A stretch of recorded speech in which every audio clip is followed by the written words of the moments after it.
The time has come to do another review.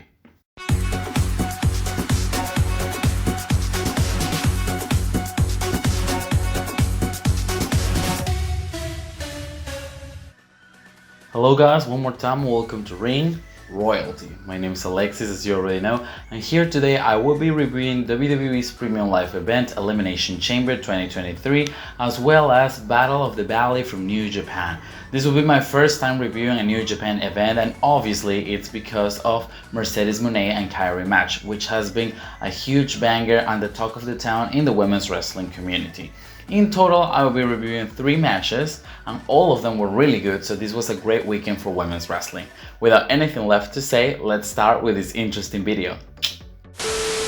Let's start the video with WWE's Elimination Chamber. The first match of the night was actually the Women's Elimination Chamber match, the opener for the event. The winner would receive a Raw Women's Championship opportunity against Bianca Belair at the grandest stage of them all, WrestleMania. And we had our 6 participants: Ross, Nikki Cross, Asuka and Carmella, as well as SmackDown's Raquel Rodriguez, Liv Morgan and Natalya.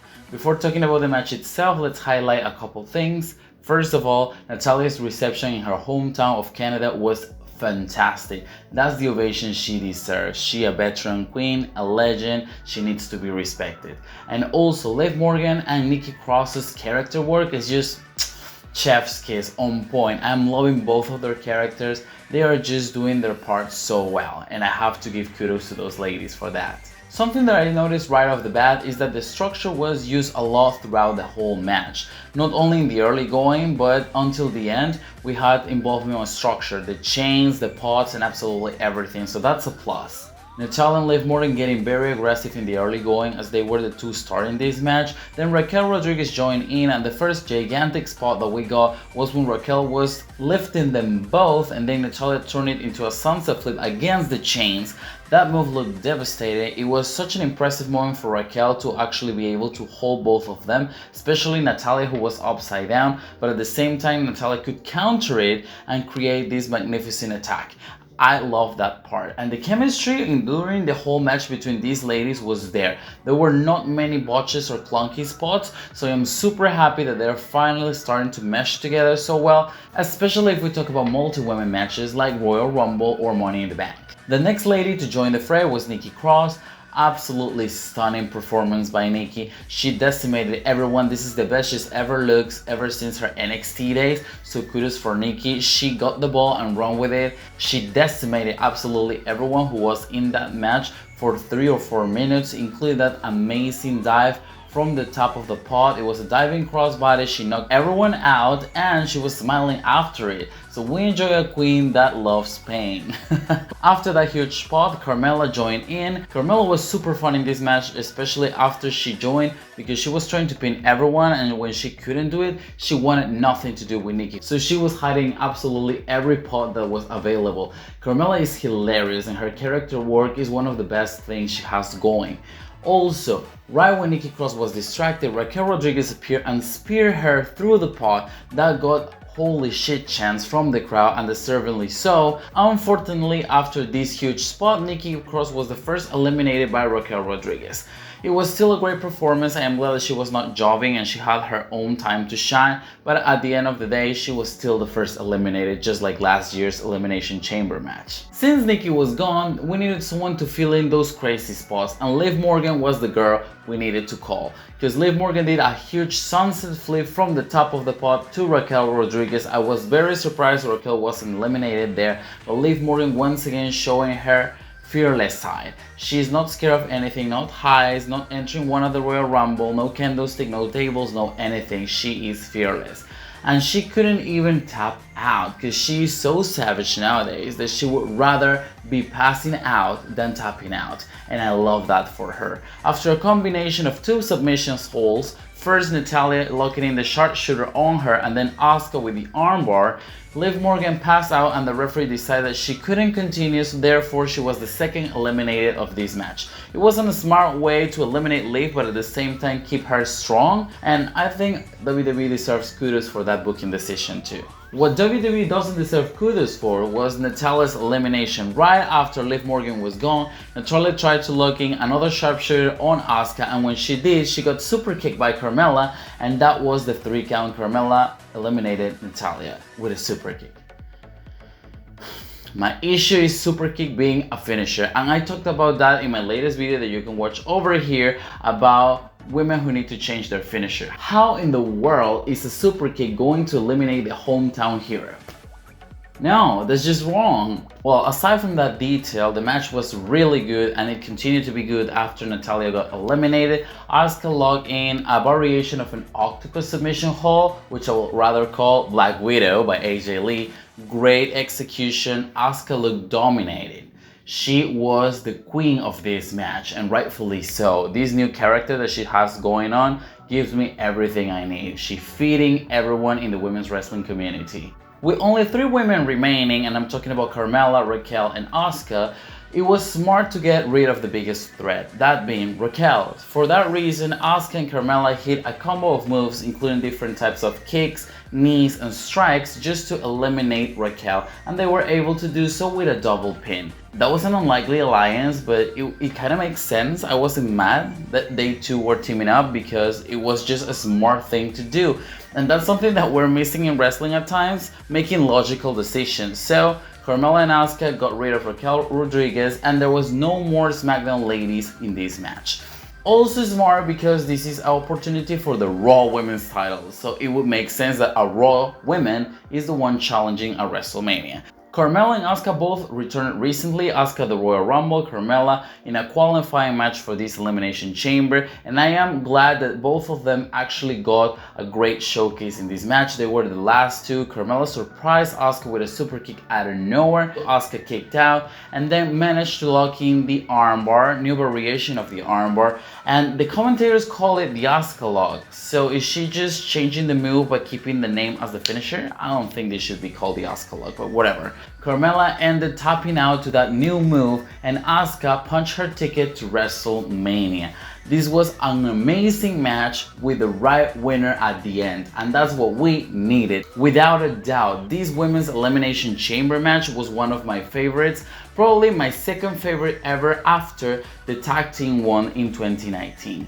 Everybody looked good, everybody got a spotlight, at least if it was for a reduced period of time, but nobody felt like an afterthought, nobody felt like a filler, and at some points it was very unpredictable who was going to win. A lot of people were rooting for Asuka, she was the fan favorite, but for a second we thought that maybe Raquel or Carmella could win the bout. That's what I like, unpredictability. Nothing to critique about this match except the elimination of Natalya, like I mentioned before, but other than that, I am super happy to see Asuka facing Bianca Belair at WrestleMania. That's a one-on-one match we haven't seen before, and I'm very curious how it is going to develop in the upcoming weeks, especially with Asuka being this kind of killer crown gimmick now. I guess Asuka will be the one turning heel or doing the heelish work in the rivalry with Bianca, but we'll have to wait and see what happens. So far, this match, top notch. The second and last match involving women in the Elimination Chamber was a mixed tag team match. Judgment Day members Finn Balor and Rhea Ripley facing the Grid couple Edge and the Glamazon Beth Phoenix. Look at this Beth Phoenix. She is still alive and kicking and delivering great matches. Both Rhea and Beth look fantastic, stunning, badass, and especially Beth Phoenix with an homage to Bull Nakano was a nice touch. So I just love Beth Phoenix. She's one of the greatest of all time for sure. The dream match, the dream powerhouses encounter that WWE has teased for over 6 months is finally here. Beth and Rhea in the same ring at the same time in a match. Let me just begin by saying that this match, despite having legendary people like Edge and Finn Balor, very accoladed male wrestlers, was women focused, and I am super glad that we finally get women focused matches when it comes to mixed or intergender tags. The test of strength between Rhea and Beth in the early going was something nice, as they are probably two of the most powerful ladies we've ever had in WWE. A detail that was minor but I enjoyed it so much is every time Finn Balor was screaming from the apron, Beth had the need to knock him down, and that shows how badass Beth Phoenix actually is. And if you look at it in hindsight, Beth Phoenix looks a little bit more muscular than Finn Balor, so it is logical and it looks believable that Beth can actually knock him down. Now let's stop rumbling and let's talk about specific spots. You know, I love spot, and this match was very spotty. The first one that comes to mind is the superplex Beth Phoenix hit on Rhea.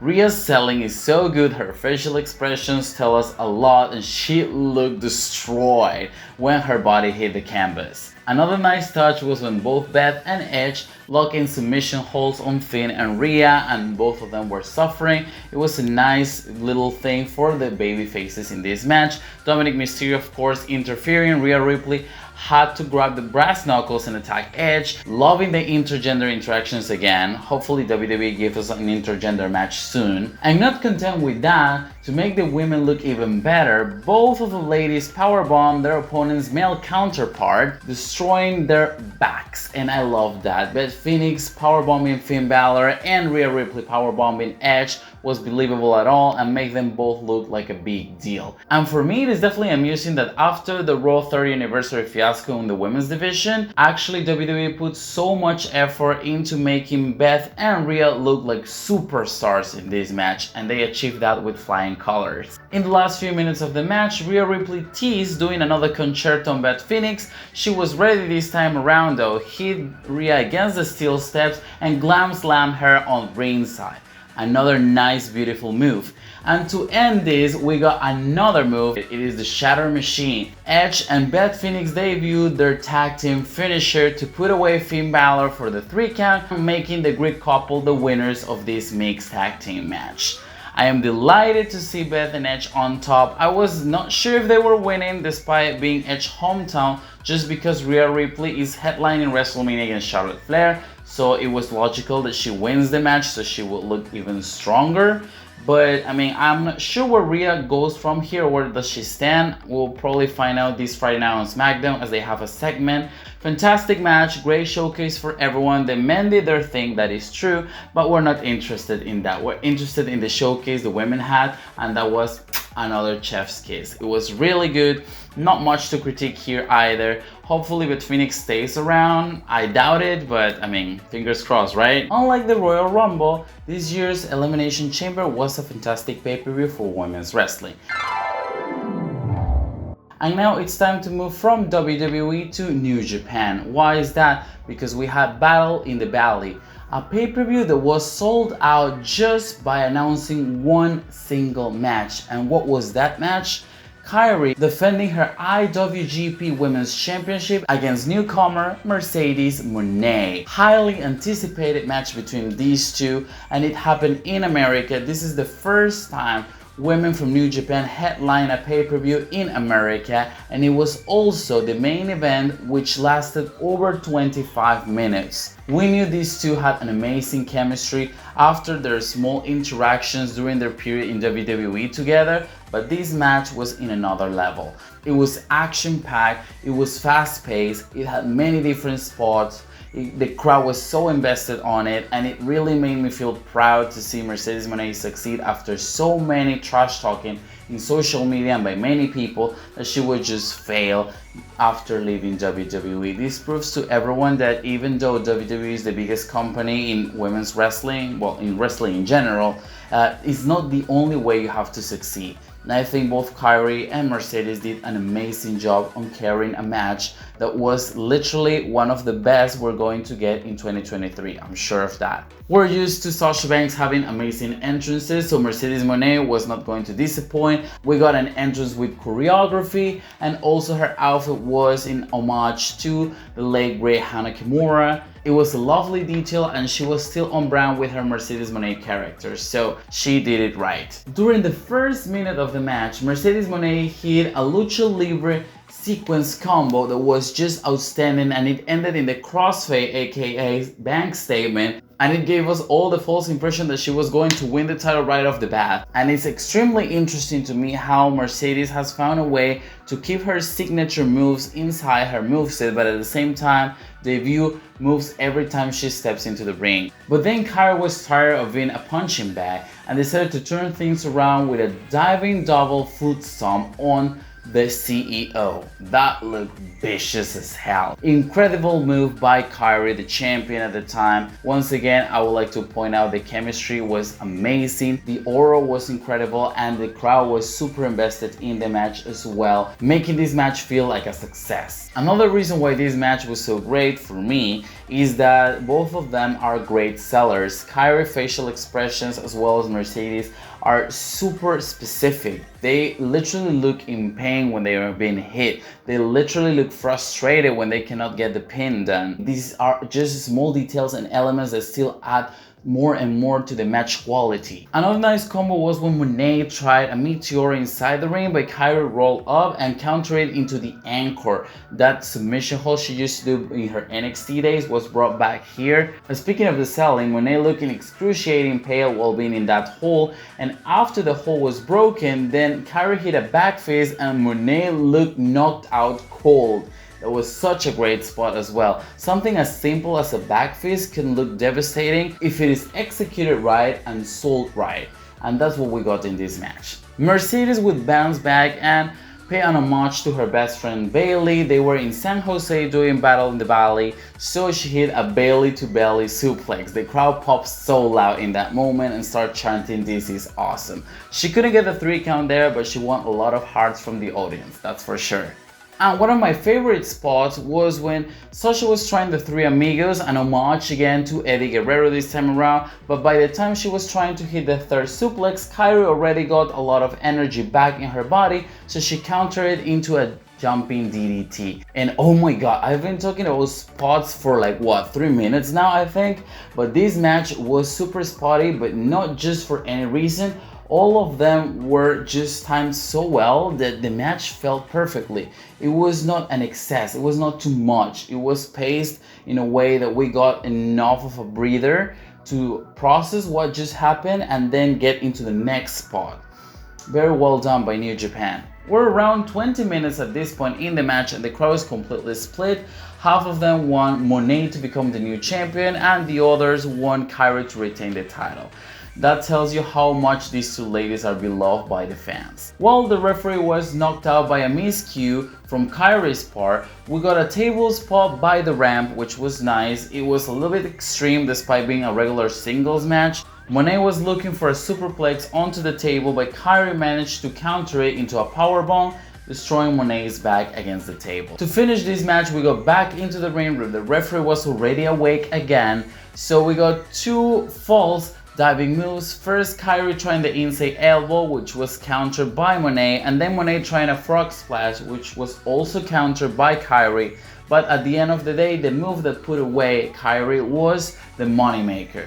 That spinning like gory bomb DDT variation that she has. The new IWGP Women's Champion from New Japan and Stardom is Mercedes MONÉ. Mercedes MONÉ, aka Sasha Banks, now holds the gold in another company. I am very curious to see what's gonna happen there. I don't know much about Yoshi wrestlers, I'm not gonna lie, but I might get into New Japan and Stardom wrestling just because I love Mercedes MONÉ, and that's probably what's gonna happen with a lot of people from America in general. Not everyone is so familiar with Japanese women's wrestling, so we might get introduced to it through the new champion Mercedes MONÉ. So I guess it's a win-to-win situation. They're gonna win because they get more exposure and more fans, and we're gonna win because we will be delighted by some incredible women's wrestling matches like the one we got at Battle of the Valley. This was a complete banger, one for the ages, and probably one of the best women's singles matches I've seen in a long while. They didn't need it to be a Street Fight or an I Quit match like sometimes some rivalries do. This was a pure all wrestling match and it was fabulous. So congratulations to Kairi and to the new champion Mercedes MONÉ. You ladies rocked. Alright, so this was my review for Elimination Chamber 2023 as well as Battle in the Valley from New Japan and Stardom. Let me know down in the comments what do you think about each of the matches I've reviewed. I think overall this was a fantastic Saturday for women's wrestling. I am sure that if you haven't watched one of these matches, go and do it and you won't be disappointed. I'm pretty sure about that. My name is Alexis, as you already know. Here is my Instagram if you want to contact me or anything. Once again, I want to thank you for your support and I hope that you're well. Stay safe. Goodbye.